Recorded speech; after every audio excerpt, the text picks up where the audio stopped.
Mascara போட்டு நம்ம எல்லாரையும் மயக்கி வச்சிருக்கக்கூடிய நடிகை அஸ்மிதா அவர்களை அன்போடு பேச அழைக்கிறோம்.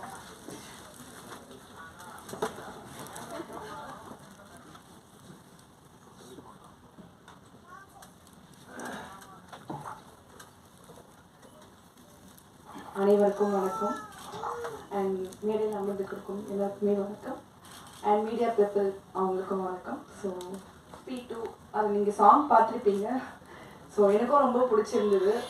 எல்லா சாங்குமே நல்லா இருந்துச்சு பார்க்க. ரொம்ப பியூட்டிஃபுல்லாக எடுத்திருக்காங்க cameraman sir and director sir, producer sir. Thank you so much இந்த வாய்ப்பு எனக்கு கொடுத்ததுக்கு. And master Jani master, thank you so much. பியூட்டிஃபுல்லாக கொரியோகிராஃப் பண்ணியிருக்காங்க ஜானி மாஸ்டர். எனக்கும் ரொம்ப பிடிச்சிருக்கு. பஞ்சாபி பழகா நைஸ், நல்லா இருந்துச்சு. நிறைய வாட்டி அது லிங்க் எனக்கு ஷேர் பண்ணும்போது நிறைய வாட்டி நான் கேட்டுகிட்டே இருந்தேன். ரொம்ப சூப்பராக இருக்குல்ல, நல்லா பண்ணியிருக்கோம்ல அப்படின்ட்டு.